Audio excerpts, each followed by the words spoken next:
안녕하세요. 살다 보면 미꾸라지 한 마리가 물을 흐리는 것을 종종 보게 되는데요. 오늘 사연에도 그런 미꾸라지 같은 사람이 한 명 나옵니다. 바로 제 시부에 대한 이야기인데 한번 들어보시겠어요? 시부는 참 못난 사람이었어요. 어른들이 왜 그런 사람을 속된 말로 놈팽이라고 부르잖아요. 그 단어가 찰떡같이 어울리는 분이었죠. 시부에 관해 막말을 하고 싶지는 않지만 솔직히 결혼 전부터 속으로 그렇게 생각하곤 했거든요. 그 나이가 되도록 나이값 못하고 변변찮은 직업도 없었고요. 시모가 벌어다주는 돈으로만 생활하는 기생충 같은 인간이었어요. 그래도 가족이라고 어떻게든 안고 가려는 시모와 남편을 보며 내색하진 않았지만요. 도대체 시부가 어느 정도였길래 이러냐고요? 우리 며느리, 그래, 좀 못났지만 얼굴 뜯어먹고 살 것도 아닌데. 원래 와이프는 돈만 많으면 돼. 애인 얼굴이나 예쁘면 되지. 안 그러냐? 이런 발언을 상견례 자리에서 할 만큼 참 철없고 정신 나간 사람이었어요. 그 뒷수습은 매번 시모와 남편이 했고요. 죄송합니다. 남편이 오늘 기분이 좋은지 약주를 좀 과하게 들이켜더니 이런 실수를 하네요. 고의가 아니었을 거예요. 너무 죄송해요. 아니에요. 괜찮습니다. 그런데 사부인, 얼굴색이 많이 안 좋아 보이세요. 혹시 어디가 아프신 건지? 요즘 일이 많아서 그래요. 자주 이렇게 컨디션이 좋았다 나빴다 하니 신경 쓰지 마세요. 상견례 때는 결국 시부를 빼고 제대로 된 이야기가 오갔죠. 시모께서는 정말 하시는 일이 많았어요. 평생 본인이 번 돈으로 살았고 일도 하지 않는 시부까지 건사해야 했죠. 그렇다고 시부가 집안일을 해주는 것도 아니었어요. 그저 동네 어귀를 돌아다니며 사람들이랑 농담이나 따먹고 시모 돈으로 생색이나 내며 돌아다녔죠. 한마디로 하루 종일 여기저기 기웃대기만 했다는 뜻입니다. 누가 보면 기둥서방이 아니냐고 할 정도로요. 게다가 심심치 않게 시부가 계집질했다는 소리가 들려왔는데 시모는 그때마다 한숨을 쉬며 고개를 젓고는 했어요. 당연히 저런 인간이랑 왜 이혼 안 하고 계속 사나 싶었죠. 그런데 나이든 어른에게 이혼이란 인생을 부정당하는 것과 비슷하다고 하더라고요. 어디 가서 이혼녀 소리 듣는 것도 싫다고 하셨고요. 시모는 시부가 그냥 아예 딴 여자랑 도망이라도 가면 속 시원하겠다더군요. 그렇게 시부모님은 아슬아슬하게 관계를 유지하고 있었죠. 남편과 결혼한 지 3년이 됐을 때 시모의 건강이 걷잡을 수 없이 나빠졌어요. 평생을 일밖에 모르고 살아서 그랬을까요? 암에 걸리셨더라고요. 그것도 여기저기 전이가 많이 되었을 때 알게 된 거죠. 여태까지 아파도 미련하게 참으며 일을 하셨던 것 같아요. 너무 속상한 마음에 시모에게 물었죠. 어머님, 도대체 이게 다 무슨 일이래요? 아프면 제때 병원에 가시라고 그렇게 말씀드렸는데 제가 건강검진 하시라고 돈도 드렸잖아요. 왜 한 번도 안 하신 거예요? 어머님 말만 듣고 병원 잘 다니고 계신다고 생각했는데 제가 바보였어요. 손잡고 병원에 같이 갈 걸 그랬어요. 미안하다. 네가 그렇게 생각할 수도 있겠구나. 하지만 정말 별거 아닌 줄 알았어. 옛날에는 이거보다 더 많이 아파도 참았으니까. 그리고 실제로도 별거 아니었으니까. 그런데 늙어서 그런가 이젠 고통을 참는 것도 힘들더구나. 그래서 병원에 간 거였어. 내 몸이 이렇게 된 줄 알았으면 나도 적당히 일했을 텐데. 그땐 후회해도 아무 소용이 없었죠.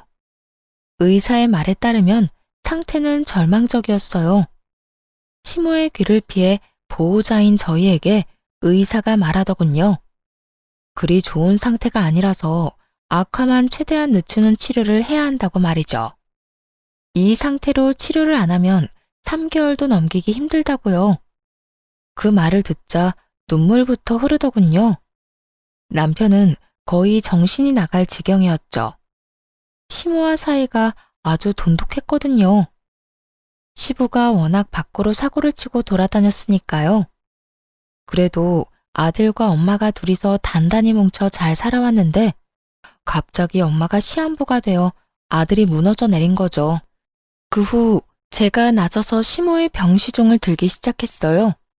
직장을 다니고 있었던지라 시간을 많이 뺄 수는 없었지만 대신 연차를 자주 쓰고 주말에는 특히나 병간호에 힘썼어요. 그리고 저녁마다 병원으로 가 불편한 게 없으셨는지 확인하고 오늘 상태는 어땠는지 체크하며 시간을 보냈습니다. 한편으로는 그런 생각도 들었죠. 평생 동안 일만 한 시모인데 이대로 병원에만 있어도 괜찮을까? 어디 좋은 곳으로 구경이나 가는 게 더 좋지 않을까? 그렇지만 면역력이 바닥으로 떨어진 사람을 데리고 놀러 갈 수도 없었죠. 그래서 아무 말 없이 시모의 병간호에만 집중했어요. 그 모습을 옆에서 지켜보던 남편은 너무 고마워했죠. 그런 남편 마음을 다 알고 있기에 저도 병간호를 하겠다고 한 거고요. 아이가 있어서 조금 신경이 쓰였지만 남편이 친정 부모님과 함께 아이를 봐주니 그래도 한시름 놓았습니다. 그런데 하루는 남편이 굉장히 미안한 얼굴로 말했어요. 여보, 정말 미안한데 어머니 저렇게 아프고 일 못하고 계시잖아. 그래서 아버지한테 용돈을 조금 드리고 싶어. 한 40만 원 정도만. 어때? 사실 남편은 친정 가게에서 일하고 있었거든요. 그래서 돈을 제가 거의 다 관리하고 있었어요. 가게가 무척 잘 된 덕에 남편 월급이 적지 않아서 모은 돈도 생각보다 많고요. 여태까지 한 번도 시댁에 돈을 주자고 한 적이 없던 남편이었기에 조금 의외라고 생각하긴 했어요. 이 사람이 생각보다 아버지를 위하는구나 싶었죠. 그렇게 남편의 제안대로 시부에게 매달 40만 원씩 용돈을 주기 시작했습니다. 그런데 얼마 지나지 않아 청천벽력 같은 소식을 전해 듣게 됐어요. 예, 너희 시아버지 도대체 왜 그러니? 언니가 지금 사경을 헤매는데 자기는 빨빨거리면서 또 여자나 만나고 다닌대. 그 인간 처음부터 싫었어. 언니를 한평생 고생시키다가 결국에는 외도까지. 언니가 이혼 안 한다고 고집 피워도 아예 둘 사이를 확 끊어놨어야 하는데 결국 죽기 전에 이 꼴을 당하잖아. 시이모님이 오셔서 몰래 전한 말에 어안이 벙벙했죠. 아버님이 외도를 하신다고요? 그래. 지금 동네에 소문이 자자해. 내가 그 이야기 듣고 머리 꼭대기까지 화가 치솟아서 정말. 아니, 인간 말종도 그런 말종이 없지. 어떻게 한평생 돈 빨아먹다가 죽을 때 다 되니 다른 여자로 갈아타? 그럴 거면 진즉 빨리 딴 년한테 들러붙든지. 우리 언니 어떡해, 불쌍해서. 결국 시부가 사고를 치고야 만 거죠. 일단 남편한테는 말하지 않았어요. 시이보님도 아직 소문만 들은 상태였으니까요. 확인되지 않은 일로 안 그래도 힘든 사람 심기 불편하게 만들고 싶지 않았거든요. 그런데 그 이야기를 들은 다음날 시부가 연락을 해왔어요. 언제까지 시댁으로 오라는 말만 하고 무슨 일인지는 알려주지 않더군요. 그래서 하는 수 없이 그 시간 맞춰 시댁으로 향했어요. 다행히 주말이기도 했고 시모가 뭔지는 모르겠지만 가보라며 보내주셨거든요. 그렇게 시댁 안으로 들어갔는데 웬 모르는 사람이 한 명 앉아있더라고요. 나이가 50대 중후반 정도로 보이는 아줌마였어요. 어리동절해하며 서 있는데 갑자기 제게 아는 척을 하더라고요. 어머, 아가씨가 이 집 며느리지? 내가 아가씨 시아버지한테 부탁했어. 여기가 엉망이잖아. 아무리 힘들게 일한다고 해도 시댁 청소 정도는 며느리가 해야지. 안 그래? 오늘 쓸고 닦고 청소 좀 해줘. 아, 그리고 냉장고 보니까 먹을 게 하나도 없더라. 그러다 건강 축나니까 반찬도 좀 만들어놔. 그러면서 소파에 앉아 천연덕스럽게 TV를 켜고 드라마를 시청하더군요. 죄송한데, 누구세요? 아, 나? 이제 곧 아가씨 시어머니 될 사람이지. 그러니까 당장 청소 좀 해. 얼마나 더러운지. 내가 와보고 깜짝 놀랐다는 거 아니야. 이 사람이 그 소문의 시부 상간녀라는 걸 알고 머리에 피가 몰렸어요. 그렇잖아도 최악의 이미지인데 대뜸 청소와 음식을 하라니 눈이 돌아버렸죠. 마치 자기가 무슨 진짜 시모라도 된 것처럼 말이에요. 그러니까 아줌마가 제 시어머니가 될 거라고요? 왜요? 시어머니께서 두 눈 똑바로 뜨고 아직 살아계신데. 그리고 100번 양보해서 그렇다 쳐요. 근데 지금은 아니잖아요. 완전 생판남이면서 무슨 소리를 짓거리는지 모르겠네요. 너 지금 어른한테 이게 무슨 행동이니? 세상에. 교양도 없고 경우도 없고 예의도 없어. 사람이 잘못 들였네, 잘못 들였어. 자기가 뭔데 앞에 사람을 두고 평가질을 하는지 너무 화가 나서 앞뒤 안 가리고 달려들었어요. 아줌마, 제가 왜 댁한테 그딴 소리를 들어야 하는지 모르겠다고요. 청소하고 싶으면 본인이 하세요. 어이가 없어서. 여기가 내 집도 아니고 또 아줌마가 이 집 주인도 아닌데 무슨 소리예요? 그리고 다시 말하지만 우리 시어머니 아직 멀쩡히 살아계시거든요. 그쪽이나 처신 똑바로 하세요. 알아들었어요? 이 아가씨가 못하는 말이 없네. 나야말로 왜 아가씨한테 그딴 소리 들어야 하는데? 어? 여기 와봐. 세상에. 자기 며느리 잘못 들였어. 아주 예의도 없고 경우도 없고 내가 누군지 알면서도 얼굴 빳빳하게 들고 청소 못하겠다고 하는 거 봤지? 때마침 시부가 등장했어요. 그러자 상간녀는 기세가 등등해져서는 막 퍼붓더군요. 시부가 짐짓 엄한 표정을 지으며 아랫사람을 혼내듯 말했어요. 너 내가 여기 왜 오라고 했는지 알아? 다 이 사람 소개해주려고 그런 거야. 근데 어떻게 이렇게 무례하게 굴 수가 있냐? 이제 곧 네 시어미가 될 사람인데 공경하고 받들 줄 알아야지. 대체 왜 그렇게 못되게 굴어? 이 사람이 제 시어머니가 된다고요? 혹시 그이는 알고 있어요? 아무것도 모르고 있던데. 남편은 저 아줌마를 새어머니라고 생각할 일 눈꼽만큼도 없을 거고, 저도 그럴 예정이에요. 그리고 아버님도 정신 좀 똑바로 챙기세요. 평생을 헌신한 아내 마지막 길에 이런 추태라니. 부끄러운 줄 아시고요. 뭐? 야, 너 지금 시아버지한테 그게 무슨 말버릇이야? 누가 시아버지예요? 아픈 시어머니 병시중에 상간녀 뒤치다꺼리까지 시키려는 사람이 시아버지요? 아니, 사람이 맞긴 한가요? 너 말 다 했어? 아주 눈에 뵈는 게 없구나. 이제 시아버지고 뭐고 눈에 안 들어온다 이거지? 오양 것. 네 남편 믿고 일어나 본데 내가 아들한테 한마디만 하면 넌 당장 아웃이야, 아웃. 그렇게 되는지 한번 해보세요. 남편이 아버님 편들 것 같죠? 어디 보세요. 진짜로 그렇게 하는지. 그리고 이번 달부터는 용돈도 끊는 게 좋겠네요. 남의 속 뒤집어지는 짓만 하고 계시니 돈이 아까워서요. 그렇게 시부를 비웃어주고 밖으로 나왔어요. 남편도 용돈으로 생활하는데 제가 돈 끊으면 무슨 수로 아버지께 드리겠어요? 생각할수록 시부가 너무나 괘씸했습니다. 아픈 아내 내버려두고 바람 피우는 것도 모자라 며느리까지 불러서 상간녀 뒤치다꺼리를 하게 만들다니 참을 수가 없어서 시댁에서 나오는 길에 남편에게 전화했죠. 여보, 나야. 아무래도 아버님한테 드리는 용돈 끊어야겠어. 오늘 무슨 일 있었는지 알아? 세상에. 시댁에 갔더니 아버님 상간녀가 있었어.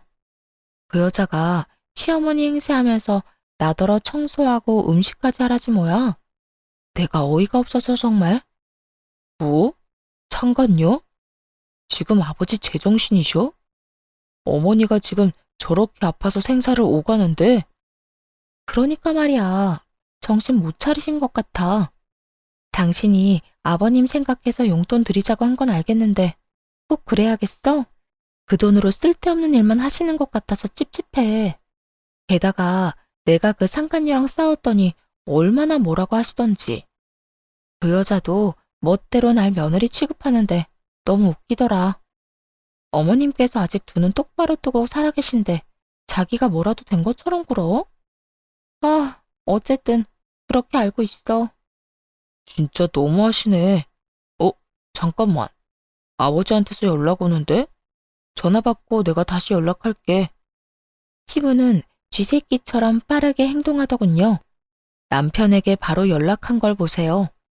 그대로 남편과 아이가 있는 친정 가게로 향했어요. 가게 2층에 있는 부모님 집으로 가니 남편이 시부와 큰 소리로 싸우고 있더군요.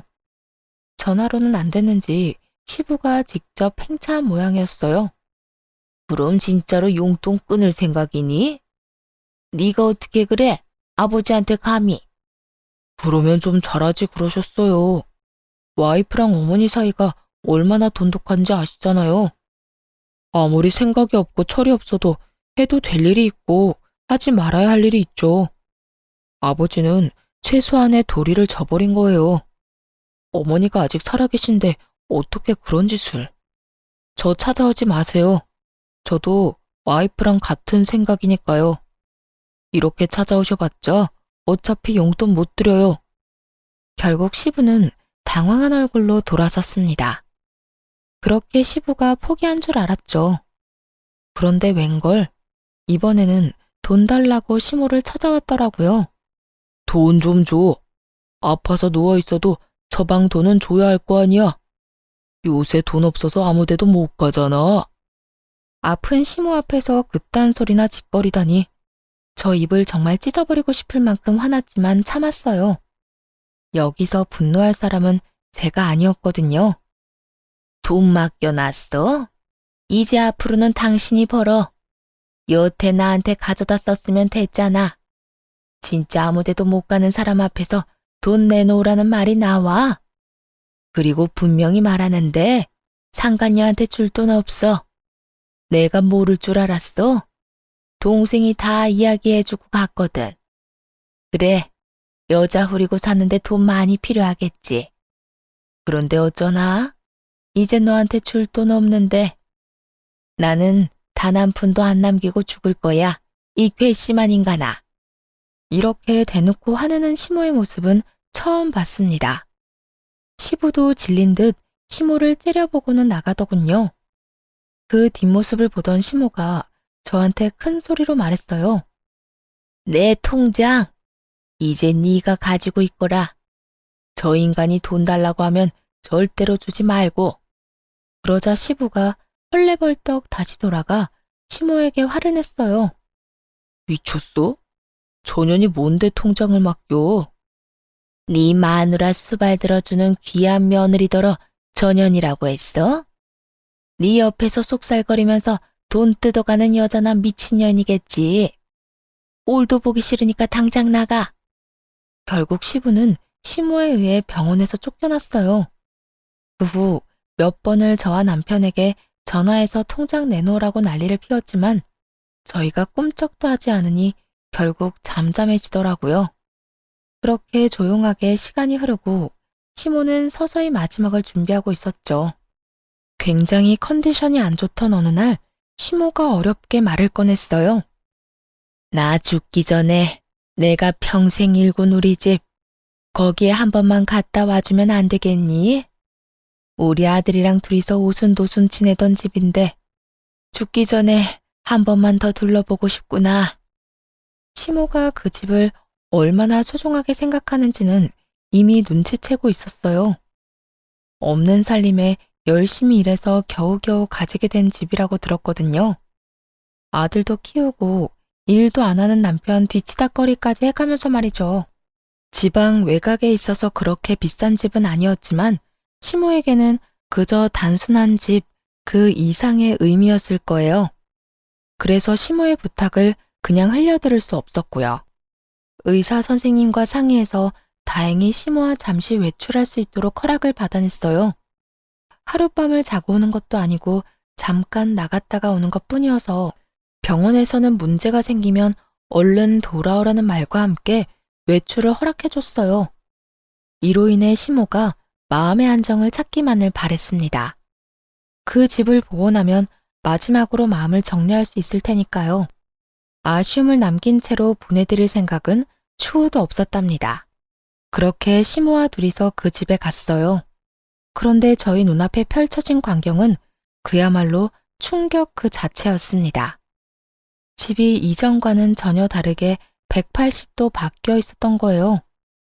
벽지와 바닥이 바뀐 것은 물론 시모의 손때 묻은 가구들이 모두 사라져 있었고 안방에 있는 침구는 아주 화려한 새 것으로 바뀌어 있었어요. 그뿐만이 아니었습니다. 가족 사진들도 모조리 사라져 있었어요. 그 대신 벽에 걸려있는 사진 속 주인공이 누구였는 줄 아세요? 바로 시부와 그 상간녀였어요. 그 광경을 본 순간 시모는 대체 얼마나 큰 충격을 받으셨을까요? 한껏 쇠약해져서 이제 잘 걷지도 못하는 몸으로 시모가 한 발 한 발 액자 앞으로 다가갔어요. 외도의 증거가 그대로 담겨있는 사진이었죠. 내가 이 꼴을 보자고 그 인간이랑 여태 산 게 아니야. 우리 아들 아비 없이 자랐다는 말 듣게 하지 않으려고 꾹 참으며 살았는데 기어이 죽기 직전에 이 꼴을 보도록 만들어. 곧 죽는다는 사람 빨리 보내고 싶었나 보네. 이 쥐새끼 같은 인간들 용서 못해. 절대로 용서 못해. 시모는 살이 다 빠져 나무 막대기 같은 팔로 사진들을 모조리 내팽개쳤어요. 그리고 화장실로 가서 변기에 물을 따서는 확확 뿌렸죠. 안방에 뻔뻔하게도 버젓이 놓여있는 시모가 산 적도 없는 침구를 향해서요. 거친 행동이었지만 그런 시모의 마음을 충분히 이해했어요. 누가 그런 꼴을 보고 제정신이겠어요? 마지막으로 옛 추억을 보려고 집에 왔는데 정작 그 추억은 모두 사라져 있고 남편이 상간녀와 새 출발을 하려고 집을 꾸며놨다는 걸 알면 누구라도 그럴 거예요. 그렇지만 시모가 그렇게 무리하도록 놔둘 수는 없었어요. 조용히 시모를 말리며 말했어요. 어머님, 너무 화내지 마세요. 일단 몸부터 챙기셔야죠. 혹시 집에서 갖고 가실 거 있나요? 말씀해 주시면 제가 챙길게요. 그 쥐새끼 2마리가 집을 싹 다 갈아치워버린 것 같구나. 그냥 가자. 어차피 진짜 중요한 건 저 안에 있지도 않았어. 못 믿어온 놈이랑 평생을 살았는데 내가 그 정도 대비도 안 했겠니? 중요한 건 전부 내가 가져온 짐 안에 있으니까 나가자. 그리고 가는 길에 부동산 좀 들러줄 수 있겠니? 이제 이 집 내놔야겠다. 그렇게 시모와 그 집을 나와 몇 군데를 더 들렀습니다. 시모는 바로 부동산에 집을 내놨고 밀린 은행 업무도 처리하고 다시 돌아왔어요. 병원에 돌아오고 나서도 시모는 기분이 안 좋아 보였어요. 사실 그런 일이 있었으니 좋을 리가 만무했죠. 안타까웠지만 그런 시모를 함부로 달래줄 수도 없었습니다. 그 절망감과 배신감이 어떨지 감히 가늠도 되지 않았으니까요. 어떤 말을 건네든 전부 의미 없는 얘기로 들릴 것 같았어요. 그렇게 시모 혼자 쓸쓸히 마음을 추스르고 있는데 면회 시간 끝날 때쯤 다짜고짜 시부가 병원으로 찾아왔더군요. 그러더니 저를 향해 삿대질을 하며 욕을 하는 거예요. 야, 네가 우리 집에 와서 사고 치고 갔지? 집을 아주 난장판으로 만들어 놨던데 너 지금 시하냐? 이제 시아버지 자격 없다고 깽판 치고 간 거냐고? 정신 나갔어? 네가 싫으면 싫었지 우리 집에 와서 왜 난리를 쳐? 너 내가 고소할 거야. 남의 집 엉망으로 만든 거 다 경찰서에 신고할 거라고. 너무 한심해서 대꾸할 가치도 못 느꼈습니다. 옆에서 듣던 시모가 참지 못하고 시부에게 한마디 날렸어요. 그거 내가 했다. 외출증 끊어서 갔다가 난장판 만들어 놓고 왔어. 바퀴벌레 한 쌍이 우리 집에다 헛짓을 해놨길래 그랬다고. 그래서 지금 그것 때문에 화내는 거야? 여태 아픈 마누라 한 번을 들여다보지도 않다가 이제 와서 네가 무슨 자격으로 감히 여길 들어와? 앞으로는 못 들어와. 못 들어오게 막을 거니까. 네 얼굴만 보면 구역질 나고 기분이 더러워서 안정이 안 되거든. 그리고 신고하려면 해. 내가 그 집 그렇게 만들었으니까 나를 신고하라고. 물론 할 수 있으면 말이야. 그 집이 내 집인 건 알지? 당신 집은 코딱지만큼도 안 들어간 것도 알고 있지? 그런 주제에 내 집 다 빼고 상간녀 짐을 들여놔? 상간녀랑 내 집에다 신혼집 차리려고 작정했어? 네가 인간이야? 뭐? 당신이 어떻게 우리 집에 왔어? 아파서 빌빌거리면서 집에는 또 왜 왔대? 죽기 전에 우리 집 한번 눈에 담으려고 했는데 아주 싹 바꿔놨더라. 그년이랑 알콩달콩 재미있게 살고 싶으면 다른 집으로 가, 이 정신 나간 놈아. 이놈의 할망구가 죽기 직전이 되니까 악만 남아가지고. 넌 뭐가 그렇게 잘났어? 뭐가 그렇게 잘났길래 남 하는 일에 시시콜콜 반대하고 난리야? 말 한 번 잘했네. 그럼 내가 잘났지 못났어? 못난 건 너잖아. 평생을 마누라가 번 돈으로 먹고 산 기생충 주제에. 시모의 신랄한 말에 결국 시부는 할 말을 못 찾고 돌아갔죠. 그러나 모든 일이 시모의 생각대로만 되지는 않았어요. 시모가 돌아가시기 전까지도 그 집은 팔리지 않았거든요. 그리 좋은 집도 아니었고 좋은 지역에 있지도 않았으니까요. 게다가 시부가 매일같이 찾아와 돈 내놓으라고 윽박지르고 난리를 피우더군요. 결국 시모의 정신적인 건강을 위해서 시부를 못 오게 막았고, 덕분에 마지막 며칠쯤은 시모도 편하게 지낼 수 있었어요. 비록 시부의 외도로 인한 스트레스가 컸는지 생각보다 일찍 돌아가시기는 했지만요. 그리고 장례식이 치러졌죠. 그런데 그날 시부가 그 상간녀를 데리고 와서 시시덕거리는 걸 직접 보게 됐어요. 어이가 없었지만 날이 날이니만큼 제 선에서 해결하려고 했는데 실패하고 말았죠. 바로 남편까지 그 꼴을 목격한 거예요. 장례식은 그야말로 난장판이 됐어요. 남편이 눈을 뒤집은 채 불같이 화를 냈거든요.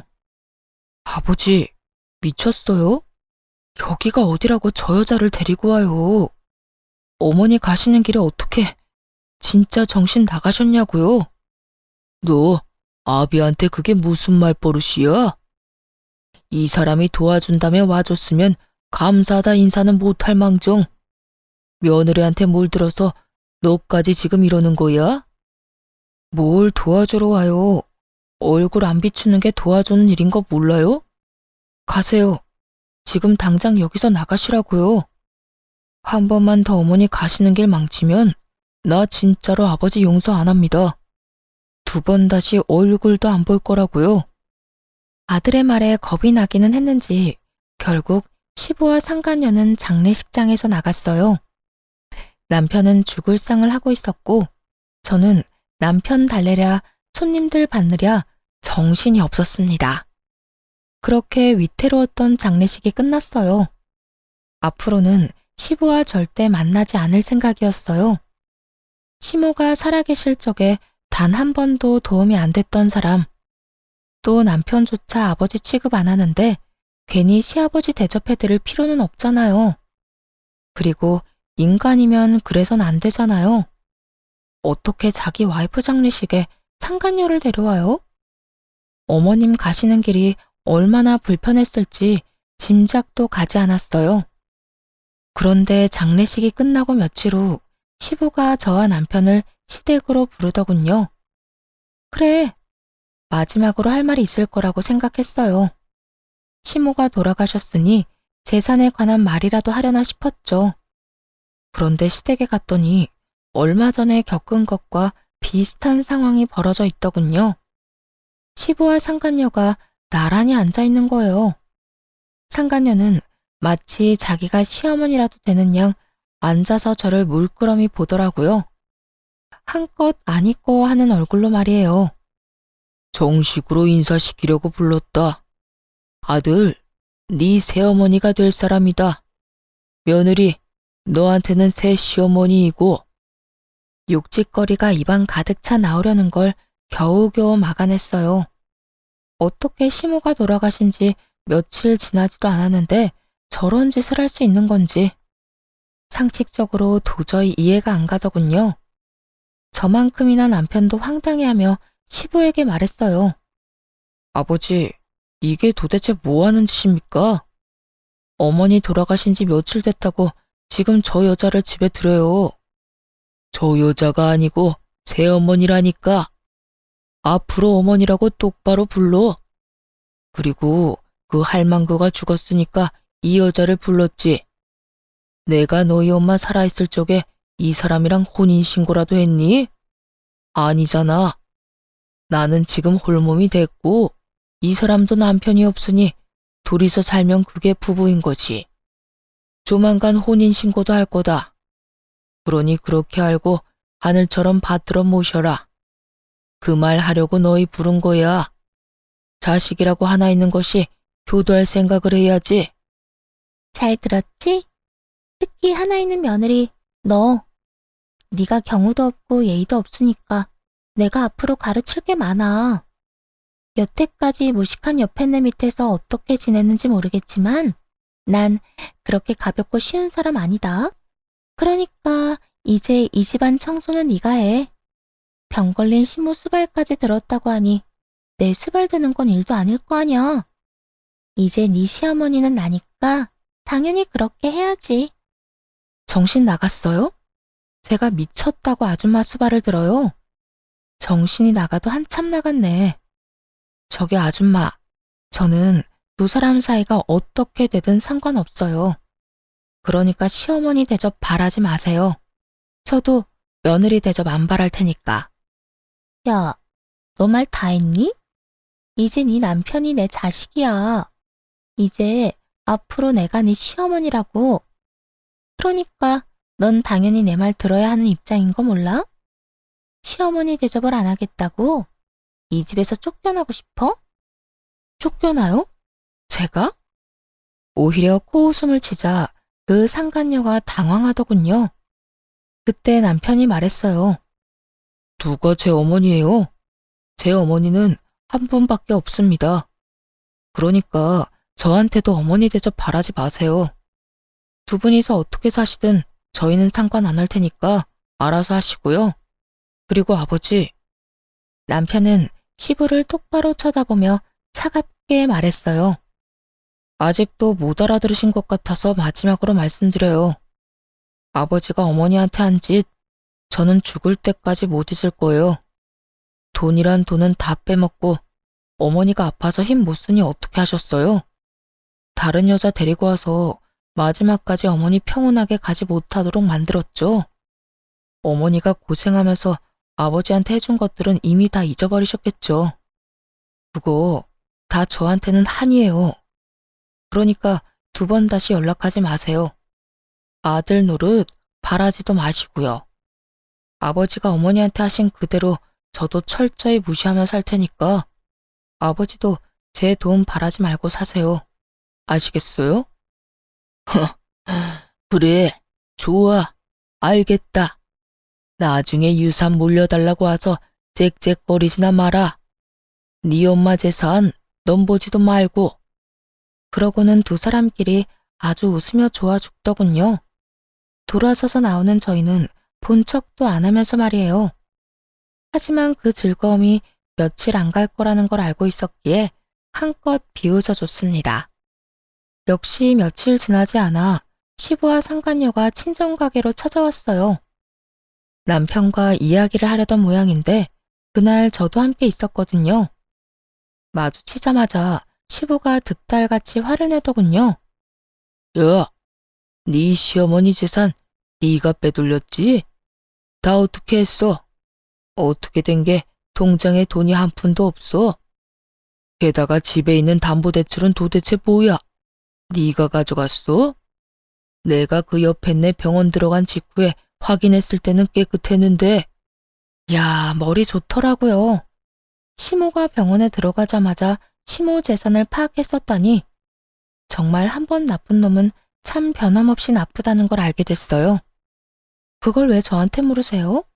제 이름으로 대출을 받을 수 있다고 생각하세요? 그 집이 어머님 이름으로 되어 있는데? 네가 옆에서 시험이 살살 긁어서 돈 빼갔을지도 모르지. 죽을 때까지 옆에 있었으면 알 거 아냐? 돈이 어디로 간 건지 정도는. 나서서 수발든다고 할 때부터 이상했지. 너 이러려고 수발든 거지? 네 시어머니 재산 빼돌리려고. 그러니까 근거 없는 소리 좀 그만하시고요. 은행 가서 누가 담보대출 받았는지 확인이나 해보시라고요. 뭐 확인을 안 해도 본인이 아니고서는 대출을 받을 수가 없잖아요. 그러니까 시부도 아무 말 못하더군요. 그리고 이미 직접 은행에 가서 확인하고 왔을 거예요. 누군가를 탓하고 싶으니 괜히 여기서 마주친 제게 화를 내는 거였죠. 사실 상간녀와 시부가 새살림을 차린 그 집을 보고 시모가 열받았던 그날, 부동산 말고 은행에도 갔다고 했잖아요. 그때 집이 안 팔린 걸 아셨던 건지 아니면 집 팔리기 전에 돌아가실 걸 알았는지 시모가 그 집으로 담보대출을 한도 끝까지 받았더라고요. 결국 시모 명의의 그 집을 넘겨받으며 시부는 그 빚까지 같이 지게 된 거죠. 그럼 담보대출 받은 돈은 어디로 갔는데요? 통장 내역 보시면 알겠네요. 한번 보세요. 그것도 다 가져가셨잖아요. 시모가 돌아가신 후 시부가 재산을 다 가져갔거든요. 당연히 통장도 쏙 가져갔죠. 그런데 시모가 그 큰 금액을 현금으로 빼서 쓰셨지 뭐예요. 그 바람에 그 많던 돈이 어디로 간 건지 아무도 알 수 없게 됐거든요.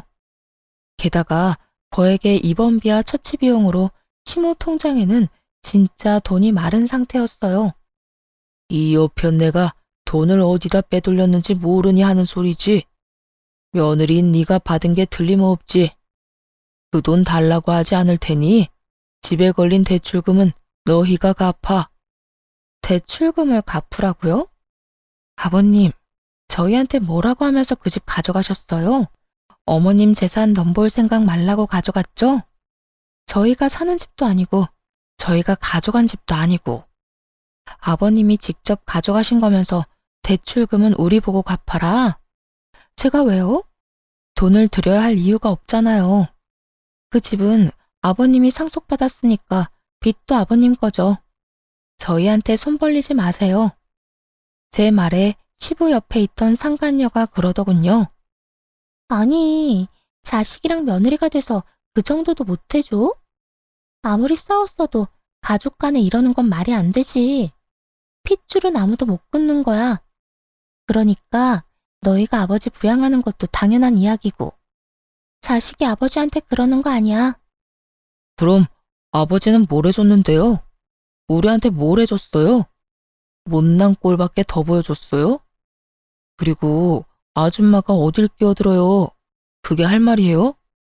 부모 자식 인연을 누가 끊어놨는데? 어머니 자리 차지하며 나랑 아버지 사이를 멀어지게 만든 사람이 누군데요? 방해꾼은 아줌마라는 생각 안 들어요?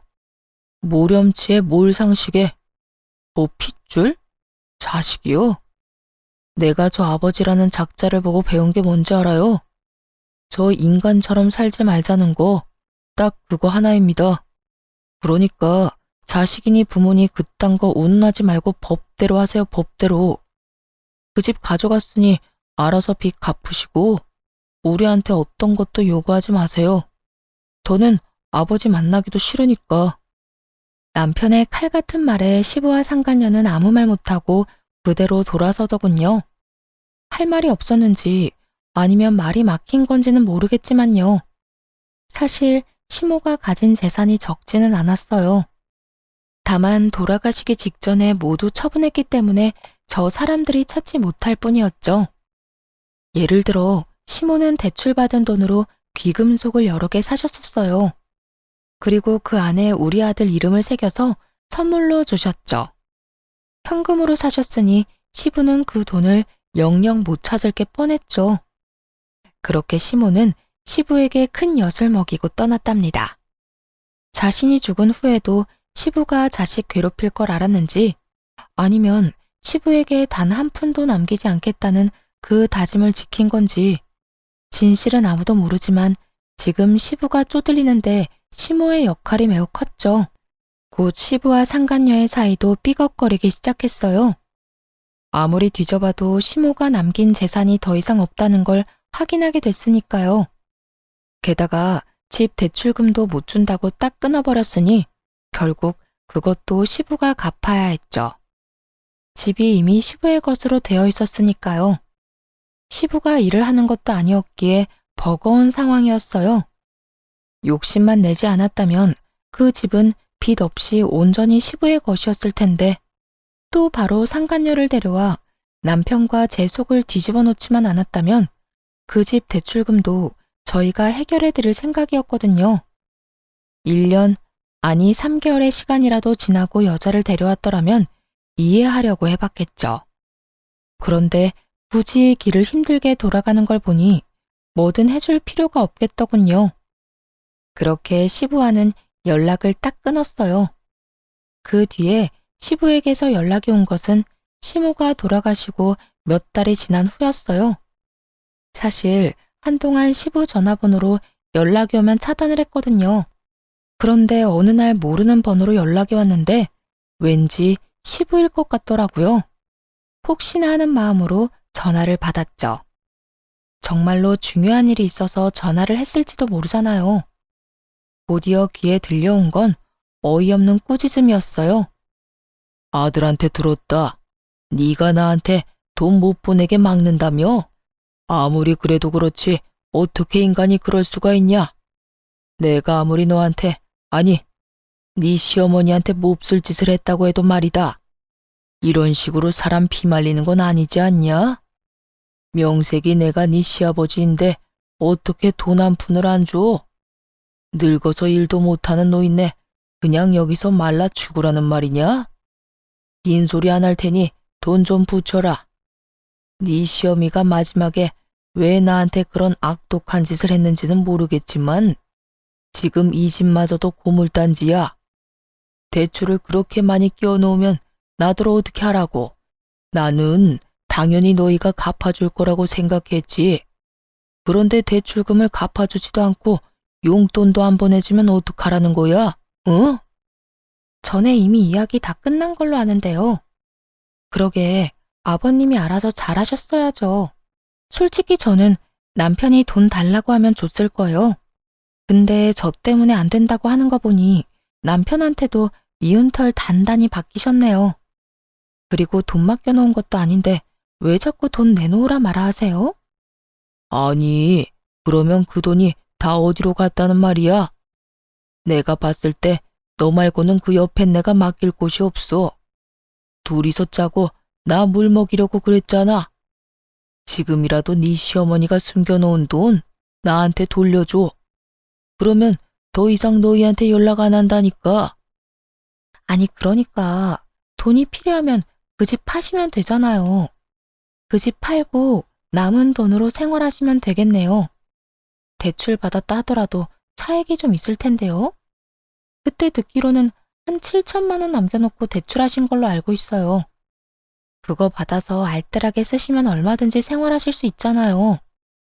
저희는 부양 안 해드리기로 결정했으니 기초생활수급자 신청이라도 하시고요.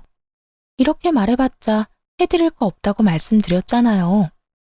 너희가 있는데 왜 내가 기초생활수급자가 돼야 해? 너희들 그때 그러지 않았냐? 그 여자랑 헤어지면 나 부양해 줄 거라고. 그렇게 이야기한 적 한 번도 없거든요. 시부는 자기 입맛에 맞도록 말을 교묘히 바꿔서 얘기하더라고요. 그래서 그 아줌마랑 헤어지셨어요? 왜요? 둘이 죽이 척척 잘 맞던데 계속 같이 사시지 않고. 그 여자가 그렇게 나쁜 년인 줄 누가 알았겠냐? 내가 아무리 찾아봐도 돈이 없어서 어쩔 수 없이 그 집을 팔기로 했지. 그런데 그년이 그 집 팔고 나서 남은 돈을 자기한테 맡겨달라는 거야. 자기가 갖고 있겠다고 보관만 하겠다는데 그 말을 믿을 수가 있어야지. 아무리 봐도 들고 튈 것 같아서 그 돈 안 준다고 했거든. 뭐 안전하게 내가 들고 있으면 되니까. 그런데 그거 가지고 얼마나 빽빽거리고 잔소리를 하는지. 내가 몇 마디 좀 심한 말 했다고 짐 싸서 도망가 버렸어. 근데 이 여편네가 지 몸뚱어리 하나만 나가면 될걸. 우리 집에 있는 가전이며 가구며 싹 다 팔아먹고 갔잖아. 알고 보니 오죽 독한 게 아니었다 정말. 그래서 지금 집에 TV도 냉장고도 아무것도 없어. 이 상황에서 도대체 어떻게 하란 말이냐? 그 이야기를 듣는데 약간 이상하더라고요. 집이 팔리지도 않았는데 그 여자가 도망을 갔다뇨? 아무래도 시부가 집을 판 게 틀림없어 보였어요. 그래서 따지면서 물어봤죠. 솔직히 말씀하세요. 그 집 파셨죠? 아버님이 집 갖고 있었으면 그 아줌마가 어떻게든 옆에 붙어 있었을 텐데요. 집 판 돈도 안 준다고 하니까 도망간 건 맞죠? 아니에요? 그게 아니면 그 돈도 벌써 다 쓰신 거예요? 역시나 시부는 아무런 대답도 못했습니다. 뭐 그렇겠죠. 돈 나을 구석이 있는데 상간녀가 도망갈 이유가 없잖아요. 특히나 그렇게 호시탐탐 빼먹을 기회만 보고 있던 여자였으니까요.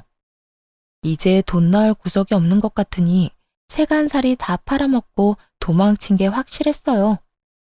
상간녀는 사랑에 미친 게 아니라 돈에 미쳐 있었다는 게 증명됐으니. 솔직히 쌤통이었어요. 시부는 자기가 뿌린 대로 거둔 상황이었죠. 이런 걸 보고 인과응보라고 하죠. 그래, 이 말대로 집 팔았다. 그런데 그게 뭐가 그렇게 잘못한 일이라고? 그리고 그 여자도 이제 없는데 무슨 상관이냐? 너희가 나 모셔야지. 늙고 나니 믿을 건 자식뿐이다. 그러니 너희가 저희한테 책임지우지 마세요. 뭐 전화만 하면 다 해결될 거라고 생각하셨어요? 7천만 원쯤 되는 큰 돈을 1년도 안 돼서 다 쓰셨으면서 웃기네요. 그리고 돈 필요하면 아들한테 이야기하세요. 저는 남편이 달라고 하면 준다니까요. 그런데 어쩌죠? 남편은 저한테 아무런 말도 안 했거든요. 내가 이야기 안 해본 줄 알아? 상황이 어렵다고 제발 돈 좀 붙여달라 애원을 해도 안 주더라. 이게 네가 한 짓이 아니면 누가 한 짓이야? 내 아들 쥐락펴락하는 것도 이제 그만둬라. 너 때문에 부자간의 거리만 멀어지고 있어. 집안의 여자를 잘못 들였지. 마누라도 죽으면서 남편 뒤통수 치더니 며느리까지. 뒤통수는 아버님이 쳤겠죠. 어머님이 왜 그렇게 독하게 재산 다 없애고 가셨는지 이제야 이해가 되네요. 아버님이 고마운 줄도 모르고 욕이나 해대는 사람이니 그러셨겠죠. 이러니 아들도 아버지한테 돈을 안 주겠다고 하지. 제가 두 사람을 멀어지게 하는 게 아니라는 거 아직도 모르시겠어요? 이런 식으로 남한테 기대기만 하고 피땀 흘려 번 돈을 가져가려는 게 문제라고요. 그 행태가 사람을 질리게 하는 거예요. 그리고 양심이라는 게 있으면 아내 장례식장에 다른 여자는 데리고 오지 말아야지. 아들 보는 앞에서 그게 무슨 정신 나간 짓이에요? 혼자서 정 떨어지는 짓은 다 해놓고 이제 와서 또 남 탓. 제발 좀 부끄러운 줄 아세요. 결국 전화를 끊고 화가 나서 남편에게 이 일을 말했죠. 시부가 제게 전화해서 난리쳤다는 걸 안 남편은 한숨을 푹 내쉬더군요. 그러고는 무언가를 결심한 듯 시부에게 당장 전화했어요. 시부는 자기한테 돈이라도 주려는가 보다 싶었는지 아주 밝게 전화를 받더군요. 그래, 나다. 돈 주기로 했지? 내가 오늘 며느리한테 전화해서 한 소리 했다. 어디 어른한테 못하는 소리가 없는지. 아버지, 이참에 확실히 말씀드릴게요. 저는 돌아가시기 전에 어머니 가슴에 대못 박은 아버지 절대로 용서 못해요. 그리고 장례식장에서 한 짓도 용서 안 할 거고요. 그러니까 남처럼 사세요, 남처럼. 왜 이제 와서 아버지 노릇을 하려 하세요? 평생 그런 척도 한 적 없으면서 왜 자식한테 들러붙으려 하냐고요? 다 늙어서 힘 없어지니까 편하게 살려는 심보 다 알고 있어요. 전 어머니랑 달라요. 어머니는 그런 아버지 다 받아줬겠지만 저는 받아들일 생각 없습니다. 그러니까 이제 연락도 하지 마세요. 부자간 인연은 여기서 끊긴 걸로 할 테니까요. 그리고 와이프한테도 전화하지 마세요. 앞으로 또 돈 때문에 전화하면 경찰에 신고할 테니 그렇게 알고 있으세요. 야, 아들, 네가 어떻게 나한테 그런 말을 해? 어떻게 네 아버지한테? 핏줄은 끊을 수 있는 게 아니다. 아들아, 다시 한번 잘. 시부가 애원하는데도 남편은 전화를 확 끊어버리더군요. 화가 많이 났는지 숨을 몰아쉬는 남편을 옆에서 잘 달래줬어요. 남편이 시모 사진을 보며 애틋해하는 걸 자주 봤거든요. 그래서 부자 간의 인연을 끊은 결정을 충분히 이해할 수 있었어요. 시부는 그렇게 된 후에야 가족의 소중함을 깨달았던 것 같아요. 기생충처럼 평생 다른 사람이 벌어다 준 걸로 먹고 살다가 와이프도 자식도 상간녀도 다 떠나가고 나니까 그제서요. 하지만 이미 너무 늦고 말았죠. 가족들의 마음이 굳게 닫힌 후였으니까요. 와이프 돈으로 떵떵거리면서 사장님 소리나 들으며 지냈던 사람이라서 그랬을까요? 이제 그러지도 못하고 집에만 박혀 있어야 하니 시부가 어떻게 된 줄 아세요? 우울증에 걸려 병원 치료를 받는다고 하더군요. 게다가 스트레스가 심해져서인지 파킨슨 병까지 진단받았더라고요. 어떤 사회복지사가 시부 상태를 이야기해줘서 그제야 알았습니다. 병원이나 요양원 입원을 한번 생각해봐야 할 것 같다고 하더라고요. 어쩔 수 없이 요양원에 입원을 시키고 매달 요양원비는 내주고 있어요. 찾아간 적은 입원할 때 딱 한 번뿐입니다. 그 뒤로는 가본 적도 없어요. 가족의 소중함을 모르고 함부로 대하면 결국은 혼자 남겨지기 마련이에요. 후회하고 깨달으면 다행이지만 늦으면 늦을수록 만회하기 어렵죠.